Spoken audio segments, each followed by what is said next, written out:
Call to order. I'd like everyone to stand for pledge of allegiance. I pledge allegiance to the flag of the United States of America and to the republic for which it stands, one nation, under God, indivisible, with liberty and justice for all.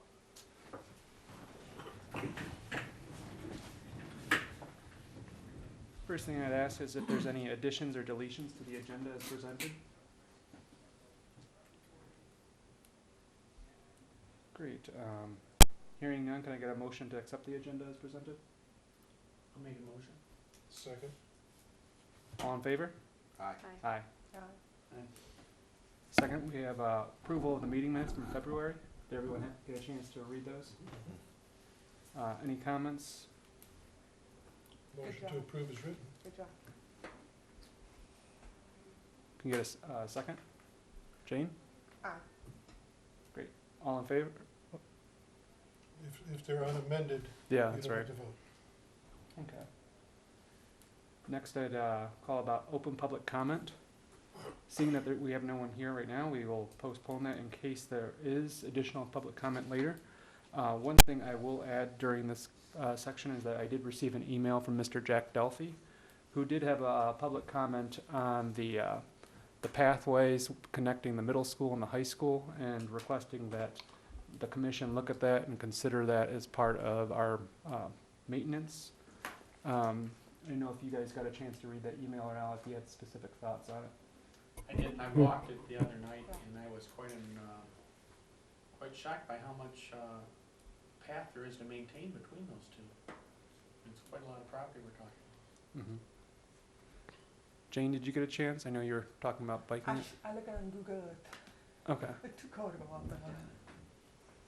That path is a path that was built using community block grant and wasn't a part of our traditional bike path system. It doesn't say that we should or should not maintain it, Mm-hmm. but I told Mr. Delphi when he asked the same question at the last township board meeting that it was a gray area that I had to look into, and that's what I found out at this point. Mm-hmm.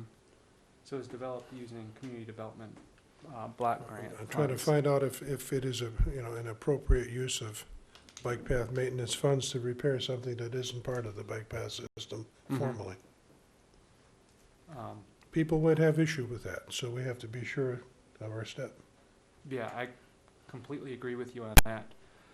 As I made mention to Jack in the personal email, is that I appreciate him coming to us because we want to be that one-stop shop for anything related to bicycle and pedestrian issues on the island. But that doesn't mean that it's specifically in our purview to maintain said facilities. A good example of that would be sidewalks, where we might be looking at the sidewalks and you're finding out about different types of conditions or different issues related to them. But currently, that's not under our purview to actually maintain those sidewalks, is where that's the responsibility of the homeowners in most cases. So all I can say to Mr. Delphi at this time is that we'll continue to look into this, and at the very least, it'll be a part of our public comment for our regional community non-motorized plan. And hopefully we can find some resolution if it's not specifically using our bike path funds. Great. Moving on to old business, we have our fountain decisions. At our last meeting, we had discussed an actual fountain style, but I know that we kind of left it up in the air as far as the actual color. We were looking at a blue color, or I believe there was like a copper or some other neutral color. I was wondering if anyone had a chance to think about that anymore, or if anyone had come to a decision on their own as far as which color they specifically prefer. I just like copper. I think it needs to be neutral. Copper. Blue is too much. Mm-hmm. I tend to agree with Jane. I kind of feel that a neutral color sort of blends in, and the blue is shocking. Mhm. It's very, very visible. Blue is one of those signals that you will want to use for a freeway, But I like the other fountains are tending to be a little bit more reserved, and that would be my preference. Mhm. Not a knock on Blue, just my preference. Mhm. Alan?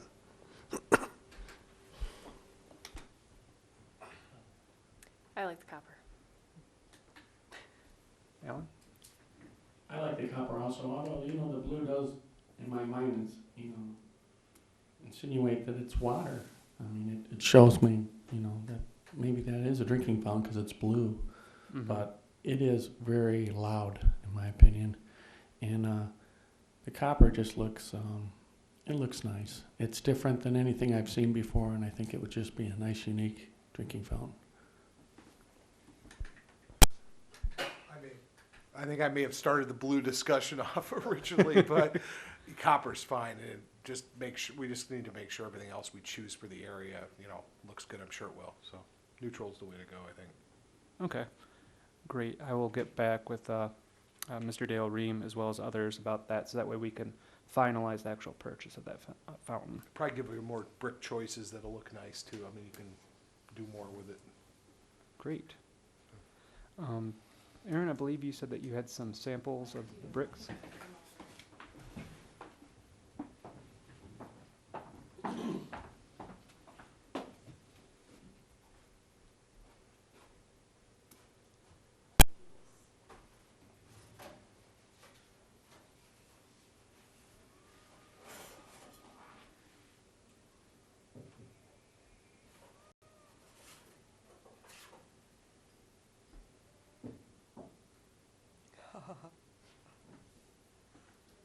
Cool. Something to be said about being alive.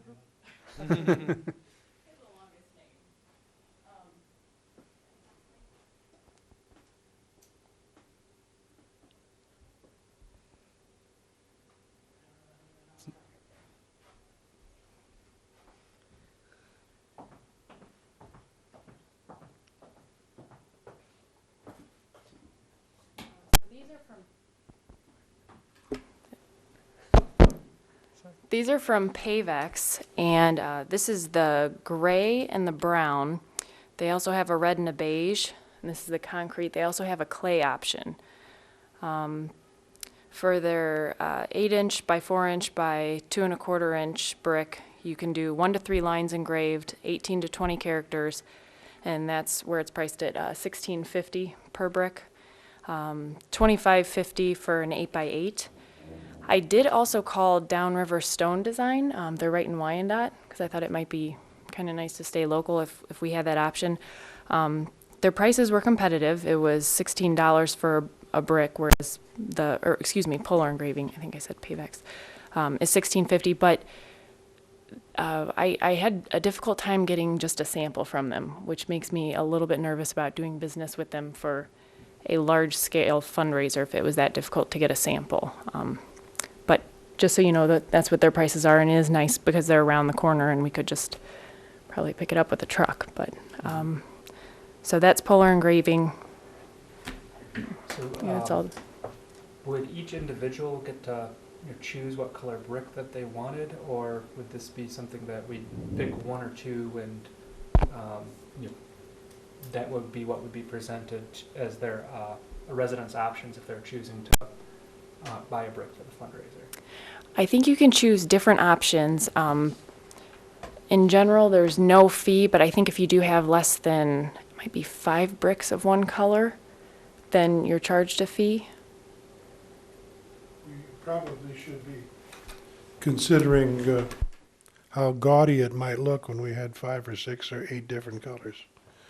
I would make a suggestion that if we pick a brick style at a 4 by 8, that if you want to have an 8 by 8, it could be in a different color, and that might be some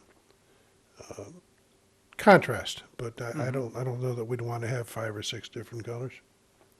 And I have, if you've ever been to Monroe County Community College, in front of the Lazy Boy Center, there's a large paver project that's at their front door, and it's done in brown bricks like this. And it also has several of the lighter bricks in it, so that they do look good together. The lighter the brick, the better the The lettering will stand out because they will blacken the brick for you, the Mhm. lettering. I agree. I like the lighter brick outdoors, more of a contrast. Question, Push your microphone on, Jane.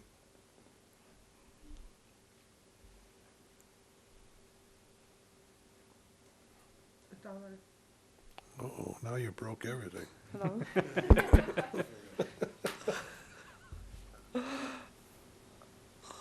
Can I go? You just try talking. Ladies and gentlemen in the sound booth, I thought she was on. excuse me, I'll go check.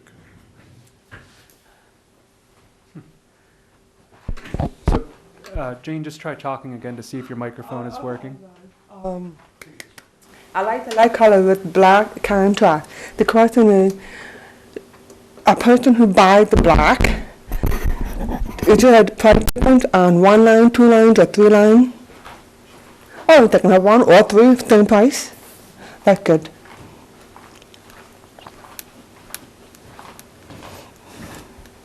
Suppliers probably have examples of what their customers have done, and that's probably where we see what they think is the representative. They were proud of what was used in their sign, and there might be some that have more flexibility than others or more uniform. Mhm. I do think a lighter brick for the engraving makes sense because it will stand out with a black background, and if you did it with a white on a dark, that'll get dirty and discolor. That'll stand up the dirt more, I would say, is sort of my theory on that. I guess, but if you look at what they've done, you'll see what's worked probably, so. I think it's good. My only other comment on the brick selection is that Island Fest is going to be the place where we're going to want to show off a fountain and show off some bricks. And right now, we don't have either.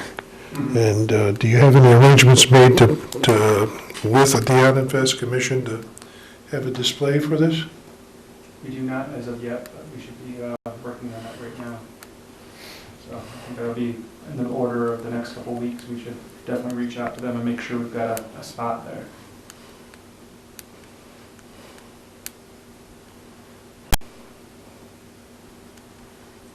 Right. I'd hope that we could take the fountain and attach it to a very sturdy pallet and then put some artificial turf on the pallet or something to make it look like it was standing in the middle of the field, just so that people could see it. And then have our bricks alongside of it, and perhaps a dozen of them laid out. Or 2 That'd be dozen or cute. 5 dozen, whatever it takes to make it look nice. Mhm. And have your sales promotion material ready. That'd be good. Sounds Or like we can got some do, work for the subcommittee, I guess. Aaron, I did have one question. Considering shipping cost, that might come into play and be substantial if we're getting a brick from Wyandotte, we might be able to get them ourselves and avoid the shipping cost. They do claim free shipping. Okay, great, that solves that problem.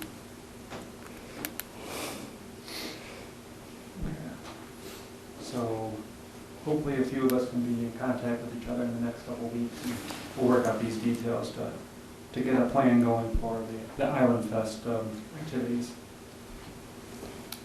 So moving on to the Horse Mill Path and Maintenance Project. Wally, do you have anything that you'd like to report to us on that? Well, it's kind of early to start maintenance. We've been talking a little bit with the DPS about things we might want to do. The broom for the Bobcat has been purchased and used already, so that was a good move on our part. It came in under the necessary level for bidding, so Lorinda purchased, and Lorinda and John Kime purchased and had it installed, and the bike path, with all the snow we had, the last snowfall was used the new broom, and it sure helped. Great. You know what the lifespan of one of those brushes is? We assume Well, that. that one's been around for 5 years, 6 years. Mhm. They last a long time. And do any other facilities besides our bike paths use the Bobcat and the brush? The Bobcat was purchased for the bike path, Mhm. And I'm sure that it's used for other things, Okay, but primarily to keep the bike path clean. great. The- Mr. Albright had a question about that, and that's why I was asking, because he was making mention that maybe in the future, when we have to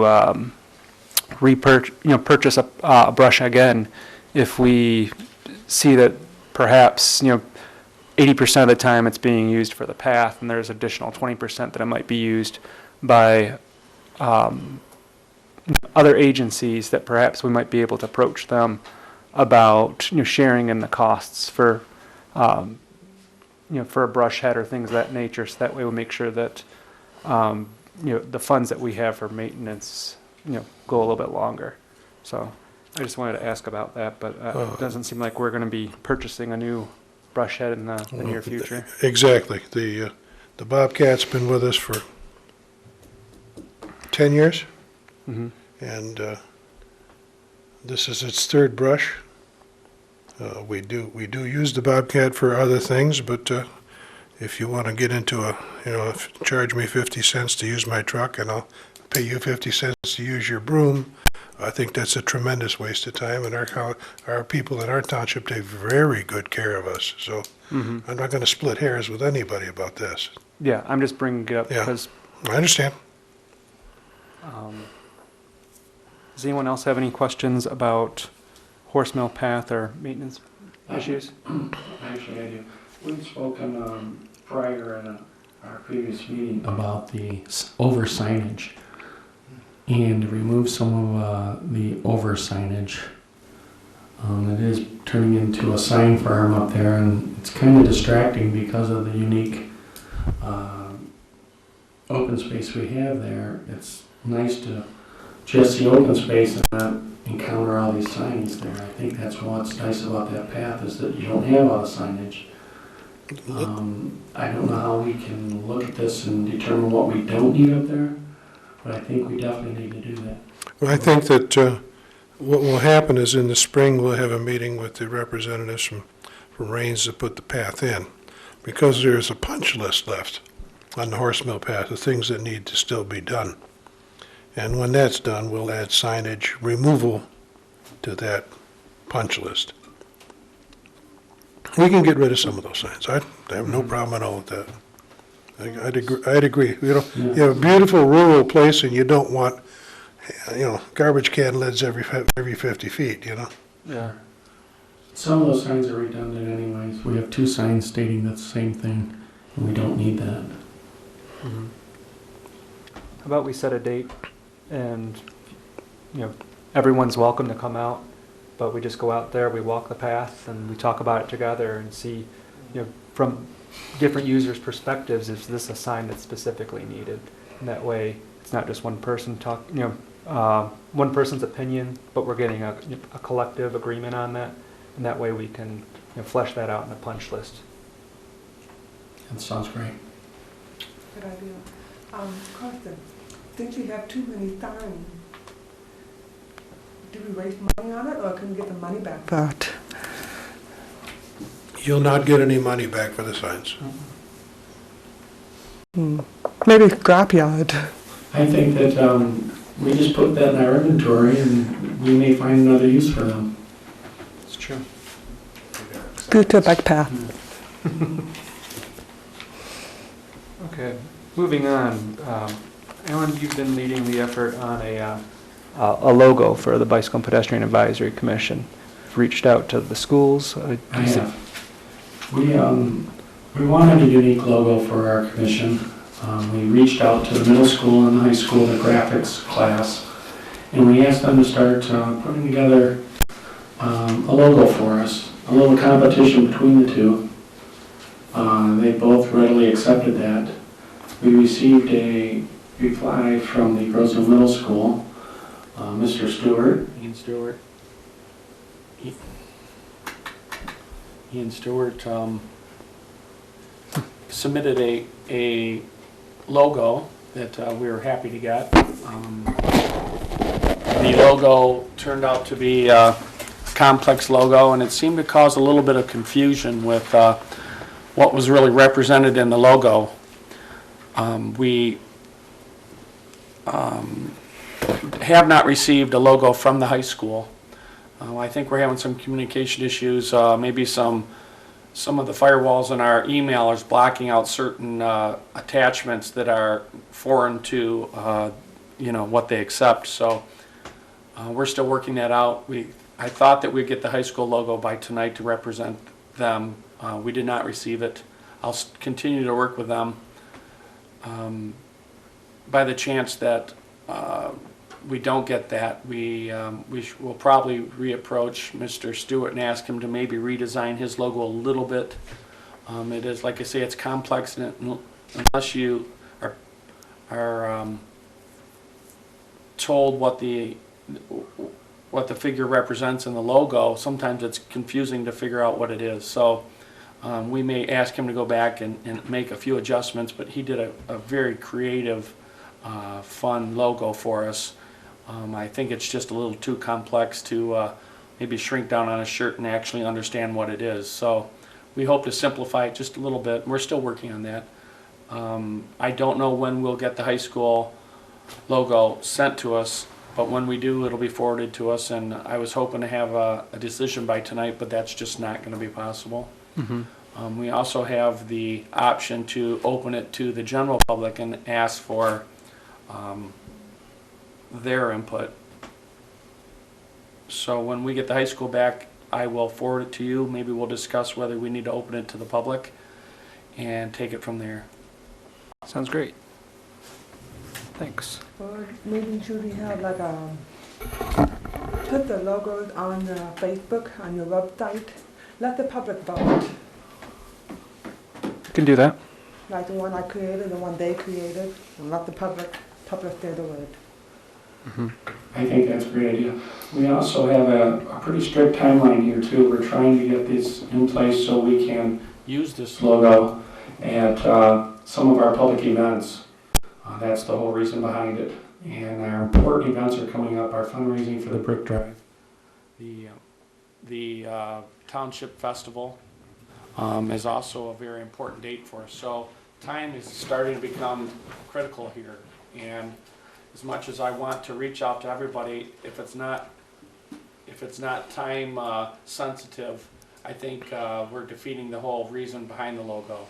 So I'm trying to push a strict timeline on this. Thank you. No.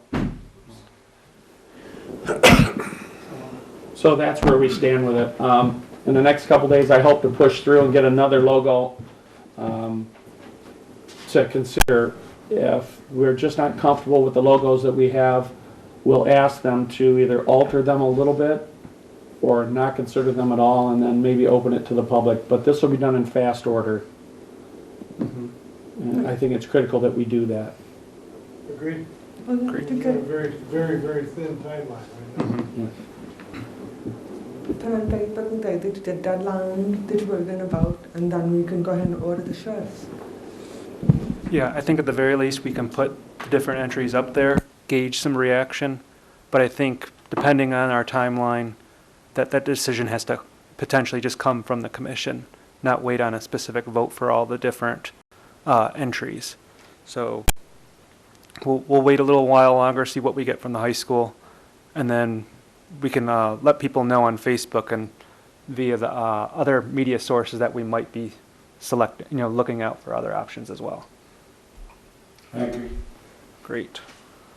So that relates back to shirts, and I know that we got some quotes last time, but I think we'll defer any more talks about the shirts until we learn more about the logo, unless anyone else has anything new to add. I've been working with Embroid Me and Wyandotte on some other groups that I belong to.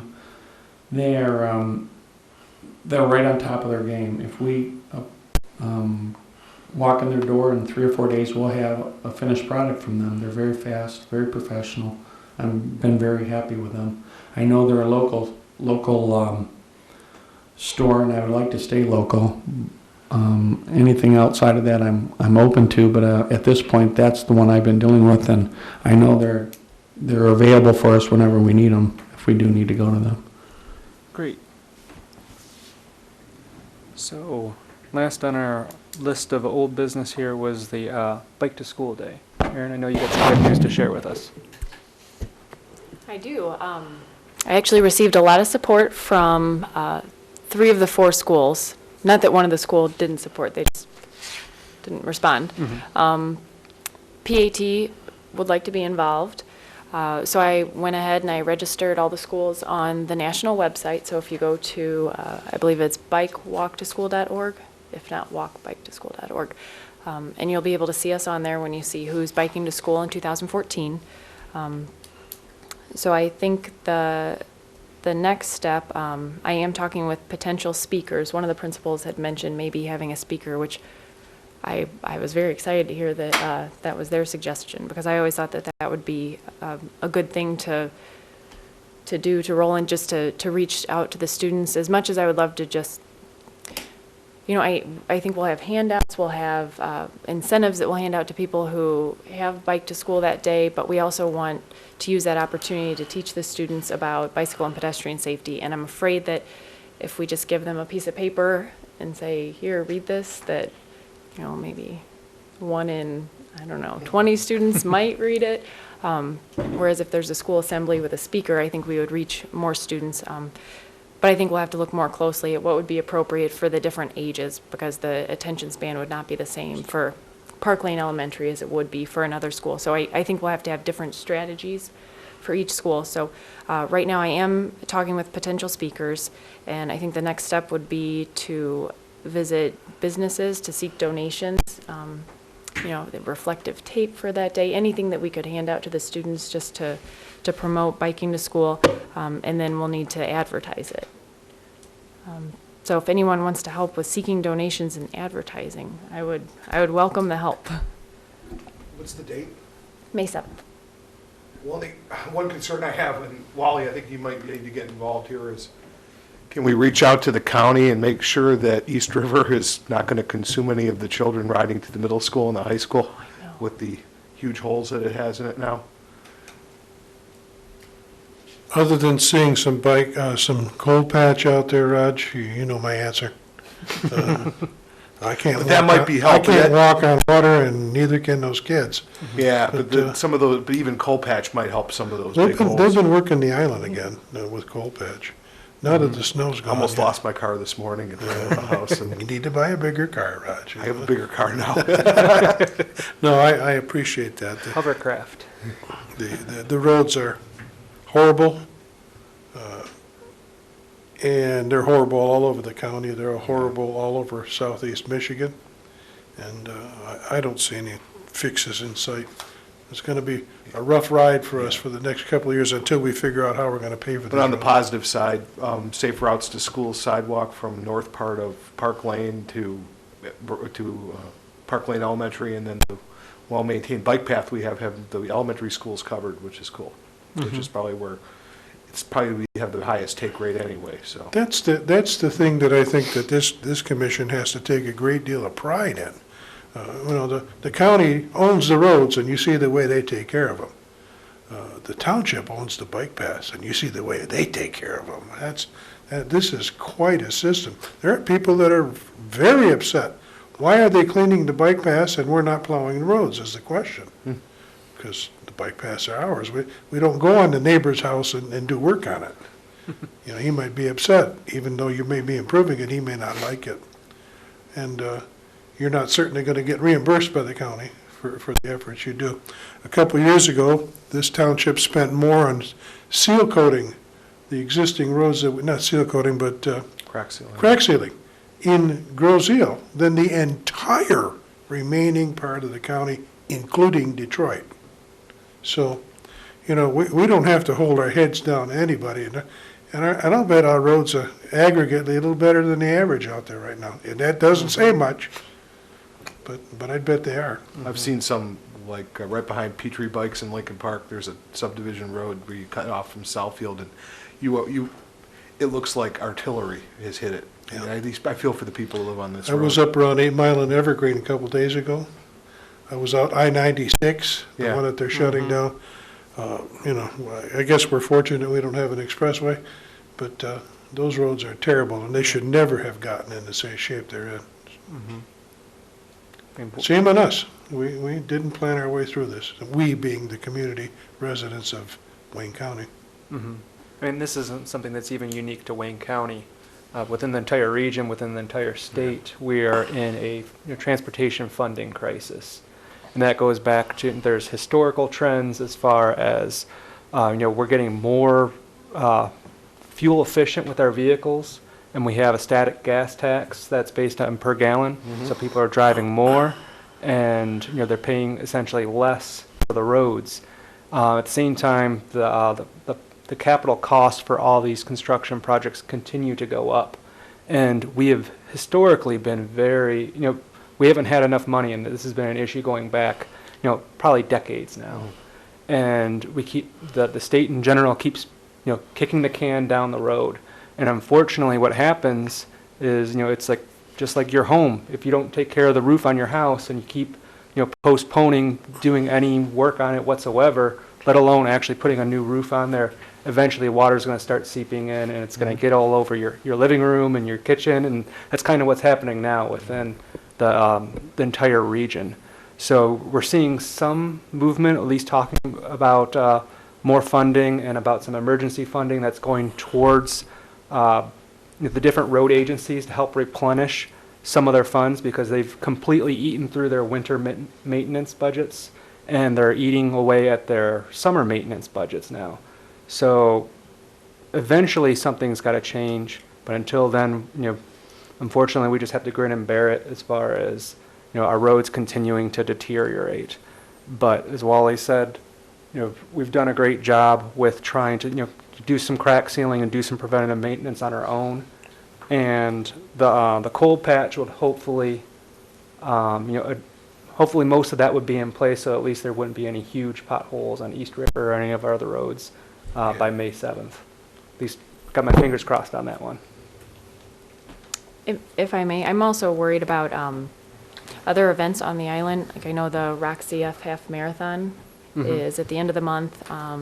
I saw someone had posted on our page about the duathlon, and I'm nervous about getting my road bike out this spring on some of our roads, and I can't imagine it would be that enjoyable for some of the races. And I was reading that there was a bill passed where there's more money, and I'm sure will go very quickly, but is there any way or anyone we can contact just to have their ear, so that if there are a few pet projects that get through, we can improve our chances, that ours would be one of them? Or is there anything we can do? We've got several people in the Public Service Commission who are trying to do just that. We've got state senators and state congressmen, state representatives that are really, beating their gums hard about getting roads fixed. But all of these cures aren't going to happen by May 7th. So, we just have to face that. We got into a 20-year mess here. When I first moved here, Meridian Road was paved that year. It hasn't been paved since. Girls Hill Parkway, Roger and I both have had pet projects on it. And we're getting a little far afield talking about road projects, frankly, but the opportunity for us to pick up a phone and call a buddy in Wayne County and get something done in 30 days is not going to happen anymore. They're not there. Most of those phones are disconnected. And, they don't have money to pay the phone bill if they did. So, we're going to have to come to a reckoning here somewhere on Grosse Hill. What are we going to do about our roads? We had a road millage for how many years? And I think we mistakenly failed to renew that road millage. And then when we went out to get the newest road millage, we only got 4/10 of a mil. People are afraid of more taxing. They don't. Nobody wants to pay more, but somewhere we're going to have to strike a balance and get a little bit more for our roads and invest in roads that aren't ours to make it better for our citizens in Grosse Hill. And I'm kind of torn about that. I wouldn't mind doubling or tripling that. We used to have a 1 3/4 mil road millage. Now it's 4/10. 1 3/4, we had money to do projects on Grosse Hill, and that millage was frankly intended for subdivision roads, not the main roads. So even if we went to a millage to prepare and repair our subdivision roads, it's not gonna do any good for Grosse Ile Parkway or Meridian or Horse Mill or, so, you know, this is gonna be a long stretch of hard road. Mm-hmm. And most of those projects were matched 50% with county money too. Yep. So, Another thing to put in our community non-motorized plan, because while we are doing a little bit of creep talking about roads, you know, majority of our, you know, and majority of the community in general, people are walking and biking on roads only. We can't do paths everywhere, we can't do bike lanes everywhere, and frankly, in some instances, it would be overkill to put those facilities in place. Especially in some of the smaller subdivision roads. But what everyone needs is good pavement along the roads.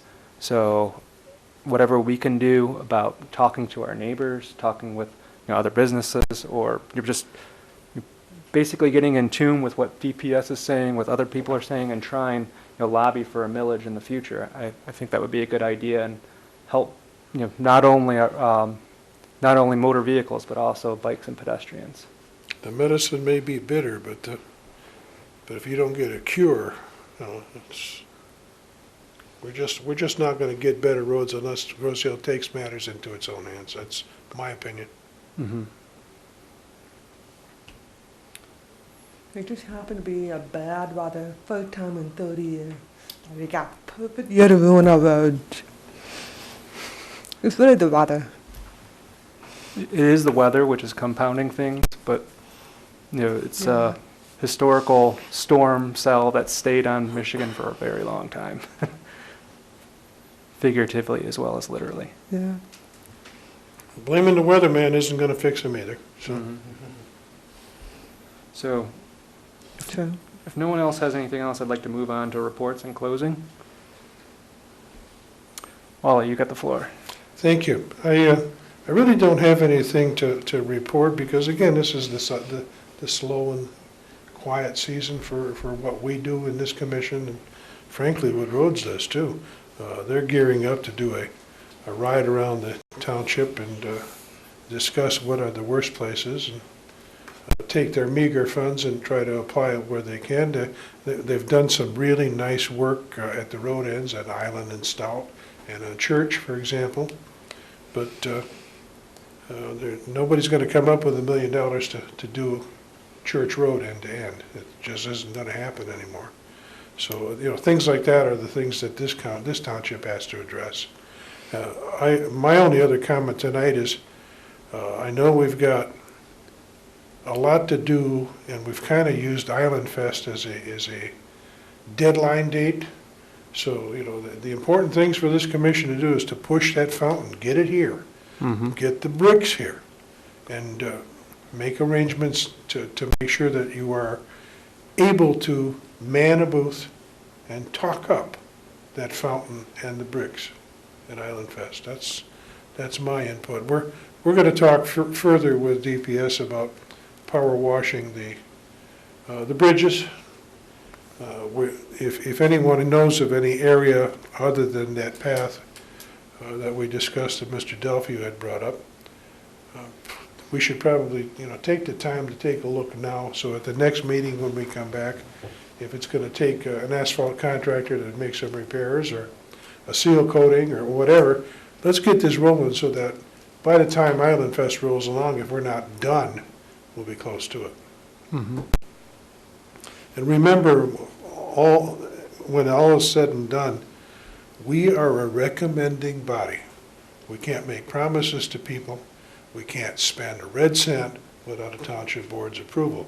So whenever anybody talks to people, and this is the avenue that things should come to about roads and bike paths, make sure that you note it, bring it to the township board for approval, resolution, or denial.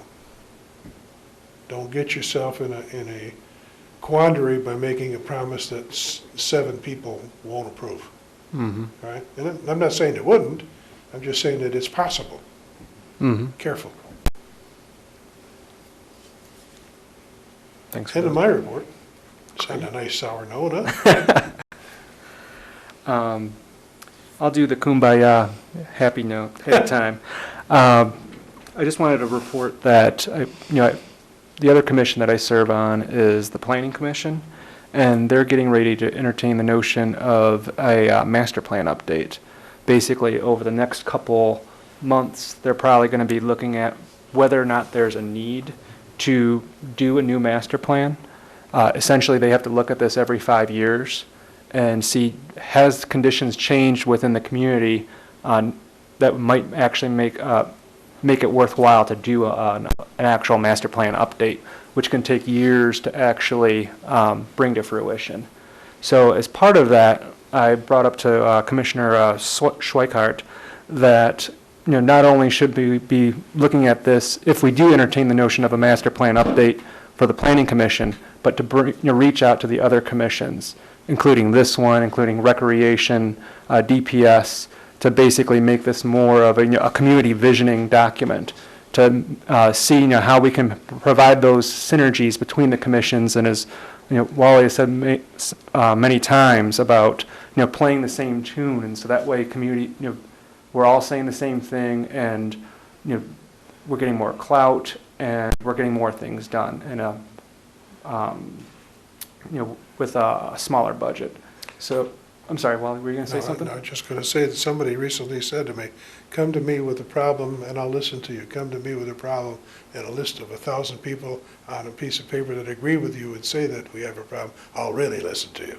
So, you're right. It takes unity. There's strength in numbers. There's power in numbers. Mm-hmm. If you have a lot of people singing the same tune, you will be heard. So, The last time it was updated, I was involved with it. We did reach out to all those other commissions. In fact, I think Rec had its own set of meetings where they did a recreation master plan that folded back into the master plan. So I think that's what should happen again. It probably was about, 12 years ago now, Wally, or something? No. No? They're about due to do another one now, as I recall, but it's every. But it's been a 5 while years. now, since we did Every it. 5 years. They Rec do is an over- update. Okay, well, I didn't know the one a long time ago, and they had, Rec was involved in it, and, You're talking about an island, community-wide master plan. I was Yeah. talking about the rec plan. yeah. Rec plan's been faithful every 5 years. They're good Yeah, at it. well, they need that for grant funding, right? I think Yeah. it's a requirement for them, but. Mhm. yeah, but just making sure that the rec plan, and we're doing this non-motorized plan, and the roads commission, DPS has, plans for roads. Let's see, how those things all fit Mhm. together, and figure out about synergies for moving forward, Yeah. as well as, looking at different ways, looking at housing stock, and making sure that there's different housing choices, so that way we can keep more of our residents here. As I like to say, people can age in place. So if you graduate from high school, you want to stay on the island, maybe there's some cheap, affordable options for you that you can still continue to live here on Groseal in an apartment. And then moving on, maybe are there different different housing choices with different varieties, so that way as you're moving through your life milestones, you can still, if you choose to, stay on Groseal. Mhm. So Yep. I think this is a good opportunity, and I'm happy to be reporting on it, and there'll be more information to come. There is one more thing that I should mention, and somebody that's a very special person to me, happens to be married to somebody on this board, is having a birthday today. Happy birthday, Rubina. I hope you watch it. Great. With that, does anyone else have any other items that we need to address? Can I get a motion for adjournment? So moved. Support, anyone? All in favor? Aye. Aye. Great. Everyone have a great evening.